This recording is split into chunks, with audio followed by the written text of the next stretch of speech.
Bien, hoy seguimos analizando el capítulo 2 de Hechos, en el cual ya tenemos rato, sobre todo porque hoy analizamos los versículos que van desde el versículo 24 en adelante. Ayer quedamos, perdón, el versículo 22 en adelante.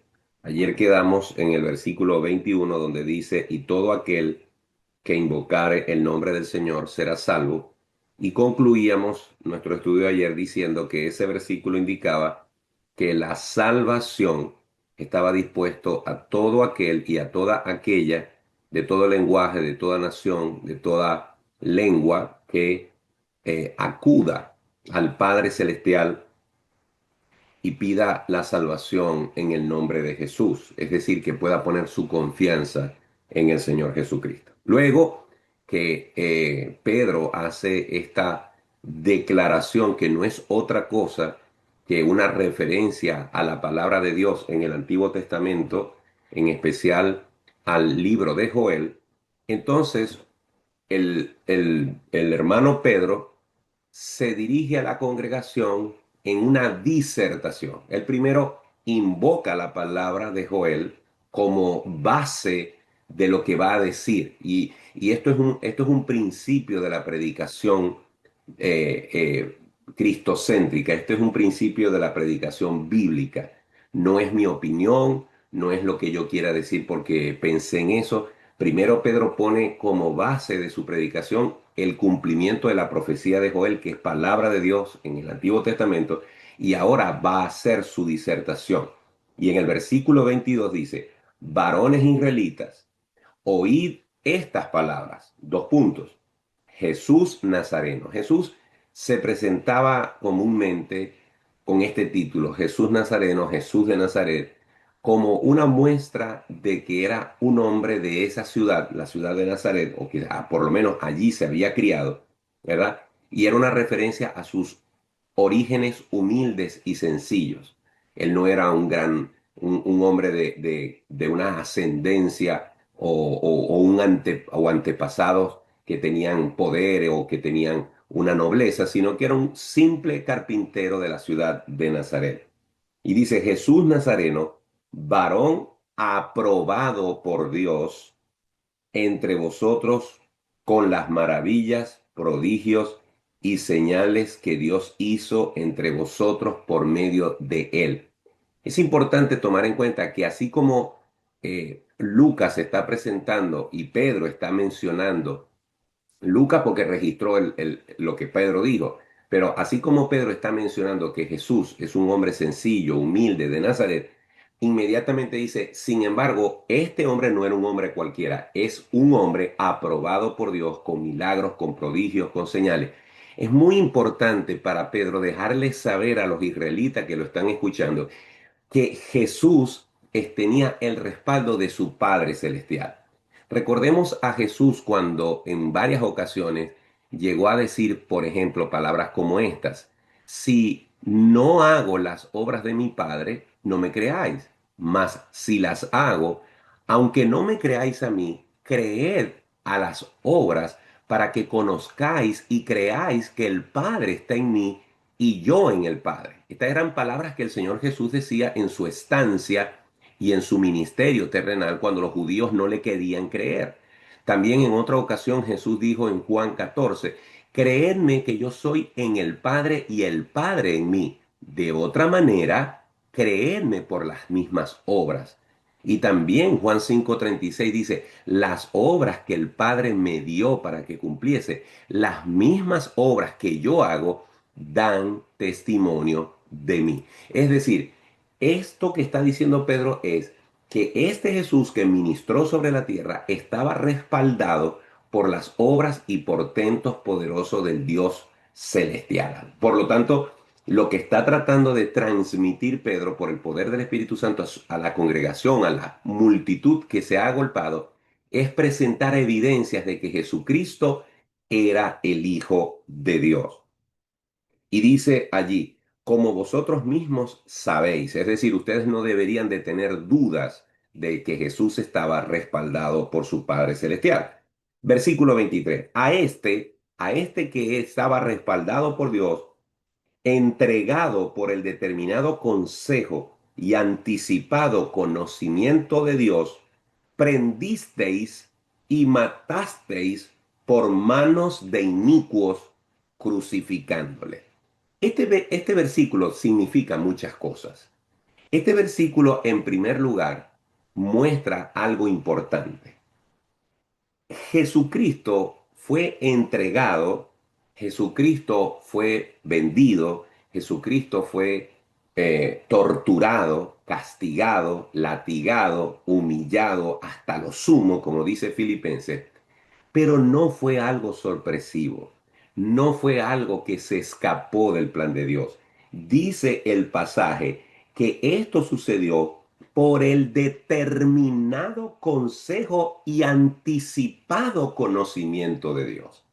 Es, des- es decir, que cada latigazo, cada escupitajo, cada ofensa, cada humillación, cada vejación que Jesús sufrió, cada golpe de los clavos entrando en sus manos, la lanza en su costado, la corona de espinas y toda la humillación y todo el dolor que Jesucristo soportó, estaba determinado de esa forma por el Padre Celestial. No fue que salieron las cosas de control, sino que la soberana voluntad de Dios permitió y determinó que así fuese. ¿Por qué es importante destacar esto?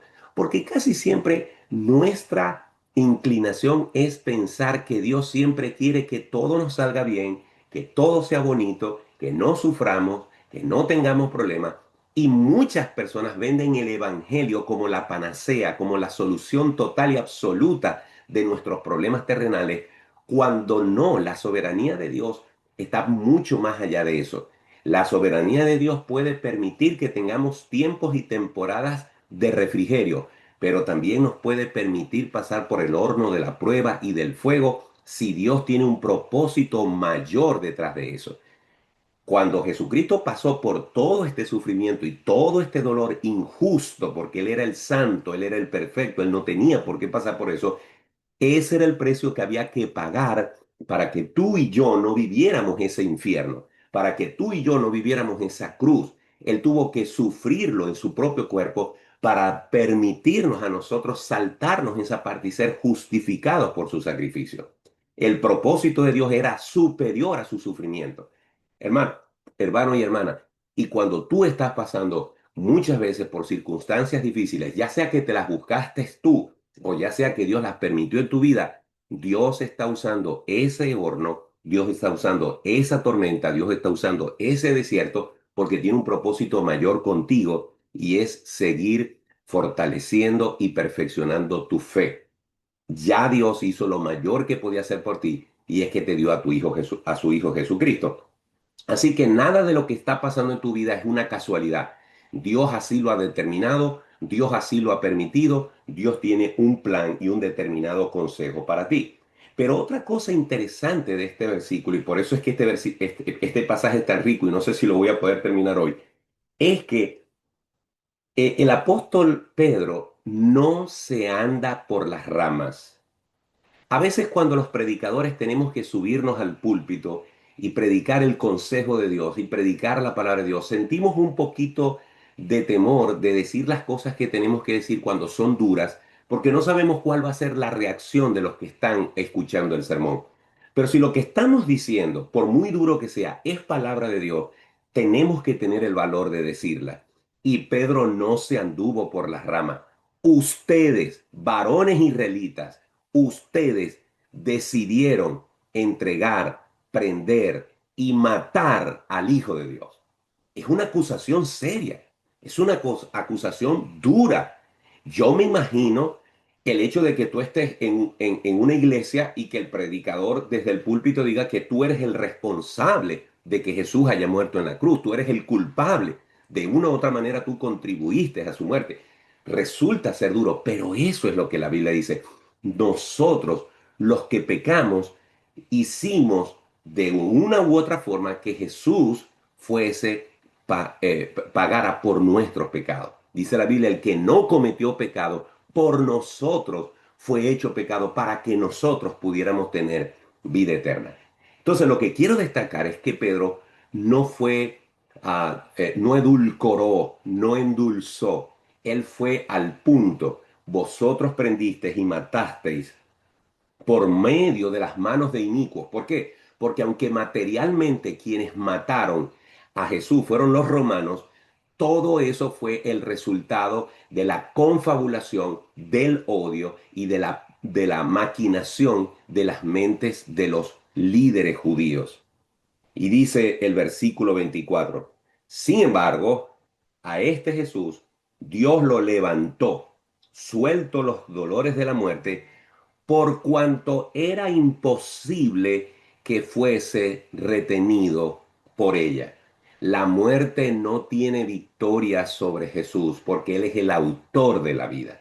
Jesús decía de sí mismo, yo tengo poder para poner mi vida y para volverla a tomar. Por eso Jesús era el hombre de carne y hueso, Dios encarnado, que podía hacer algo que ni tú ni yo podemos hacer. Nosotros podemos morir, pero no podemos resucitar. Nosotros podemos poner nuestra vida, pero no la podemos volver a tomar. El único hombre que podía poner su vida y tener la autoridad sobre la muerte para volver a tomar su vida propia era Jesús. Y dice el versículo 25. ¿Y por qué Pedro empieza a hablar en este versículo 25 de David? Recuerden que para los judíos David es una especie de Mesías. David es la esperanza de los judíos como el Mesías que va a resucitar y que va a venir a traer esa liberación política, bélica, cultural que ellos han estado esperando. Entonces, él les menciona a David y dice, porque David dice de él, veía al Señor siempre delante de mí, porque está a mi diestra, no seré conmovido. Pedro empieza a recitar un salmo donde David habla y dice, el Salmo 16 dice, por lo cual mi corazón se alegró y se gozó mi lengua, y aún mi carne descansará en esperanza, porque no dejarás mi alma en el Hades. Si usted lee ese pasaje, y los judíos lo leían, pensaban que ahí David estaba hablando de sí mismo. Lo que ellos no entendían, y Pedro está tratando de explicarle, es que cuando David escribió ese salmo, lo estaba haciendo en forma profética, refiriéndose al verdadero Mesías, es decir, a Jesús, como otros salmos mesiánicos. Cada vez que usted lea un salmo mesiánico como el Salmo 22, aunque David habla en primera persona, no está hablando de sí, está hablando de otro, y en este caso del Señor Jesucristo. Y dice, versículo 27, porque no dejarás mi alma en el Hades, ni permitirás que tu santo vea corrupción. Me hiciste conocer los caminos de la vida, me llenarás de gozo con tu presencia. Ese salmo, hasta ese instante, para cualquier judío era una referencia al mismo David y de la resurrección de David en algún momento. Pero ahora viene Pedro a seguir explicando en su disertación que esta profecía, igual que la de Joel, se cumple es en Cristo. Miren lo que dice el versículo 29.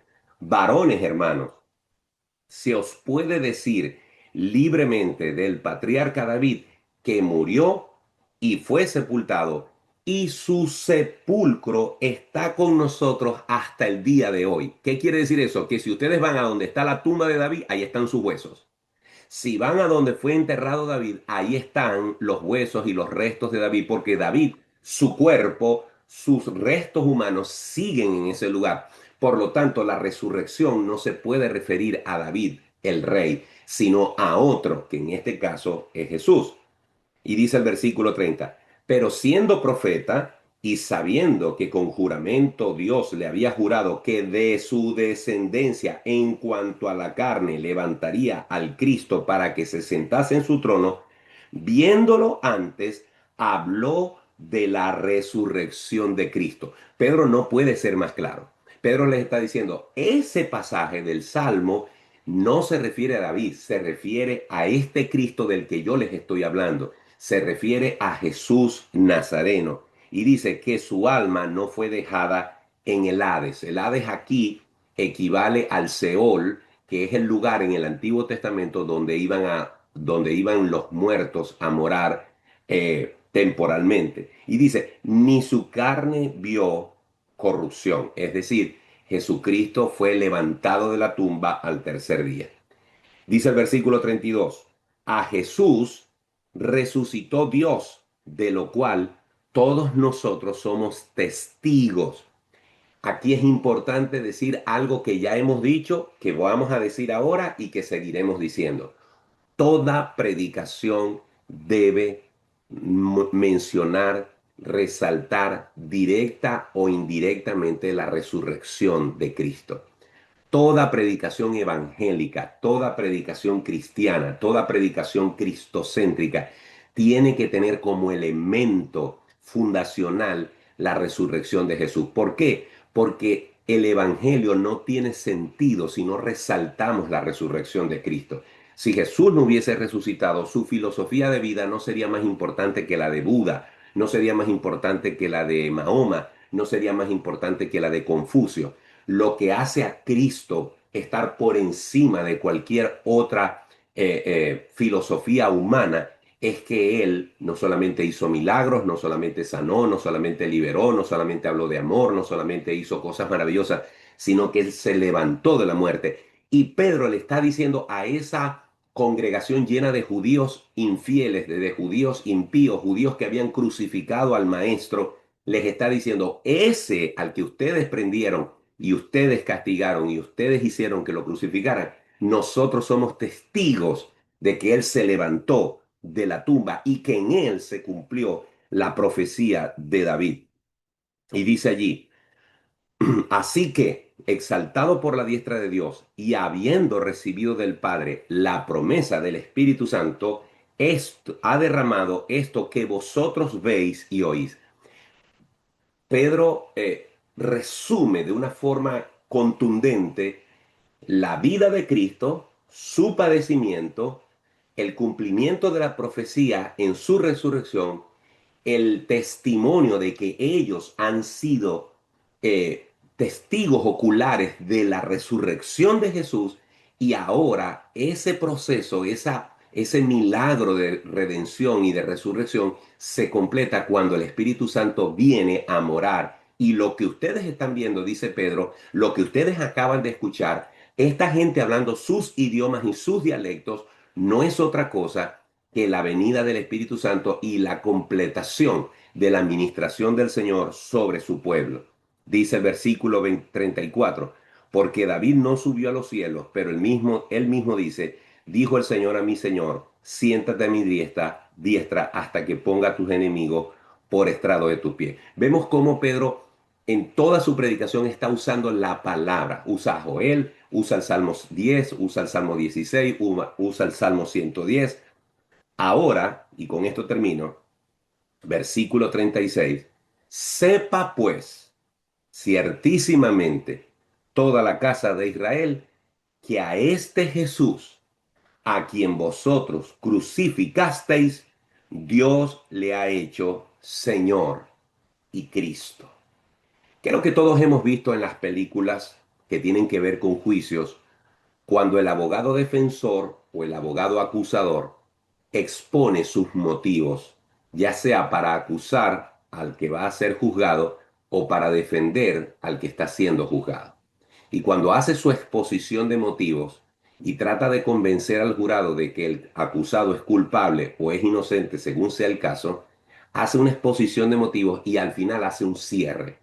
Y el cierre es la clave para que el jurado termine de hacer clic y vaya hacia donde el que está exponiendo quiera ir. En este caso, Pedro ha hecho una exposición maravillosa de la palabra de Dios y les ha mostrado con la palabra de Dios que en Cristo Jesús, Jesús Nazareno, se cumplió la palabra de Dios. Muy importante, él termina diciendo, miren, el resumen del sermón es este. Sepan ustedes, no tengan duda de que ese Cristo, el que ustedes despreciaron, el que ustedes mataron, el que ustedes instigaron para que lo mataran, ese es Dios. Ese Dios lo ha hecho Señor y Cristo.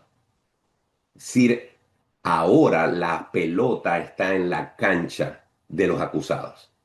Ahora el sermón ha sido dado. Se requiere una respuesta. Se requiere una reacción a la exposición de la palabra de Dios. Y yo quiero decirte, hermano, que cuando Dios habla de esta forma que está hablando hoy, cuando Dios habla a través de un sermón, de un devocional o de la simple lectura y meditación de la palabra, se requiere una respuesta de tu parte y de la mía. Nadie debería de venir a la presencia de la palabra, a la lectura de la palabra y levantarse igual.